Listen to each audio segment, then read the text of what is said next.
ঐশ্বর্যের চেয়ে দামি সম্পদ বুদ্ধিমত্তা, আর সবচেয়ে বড় দারিদ্র্য হচ্ছে মূর্খতা। নিরর্থক ভয় পাওয়া হচ্ছে সবচেয়ে বড় দুর্বলতা, আর সবচেয়ে অধিক মূল্য। ঐশ্বর্যের চেয়ে দামি সম্পদ বুদ্ধিমত্তা, আর সবচেয়ে বড় দারিদ্র্য হচ্ছে মূর্খতা। নিরর্থক ভয় পাওয়া হচ্ছে সবচেয়ে বড় দুর্বলতা, আর সবচেয়ে অধিক মূল্যবান বিষয় হৃদয়বান হওয়া। শোনো,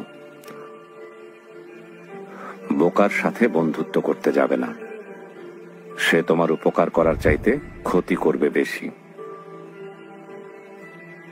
কৃপণের সাথেও কখনো বন্ধুত্ব করবে না, কারণ সে তোমার বিপদের দিনে পাশে না থেকে নিজেকে গুটিয়ে নেবে। সাবধান, কোনো পরনিন্দাকারীকেও নিজের বন্ধু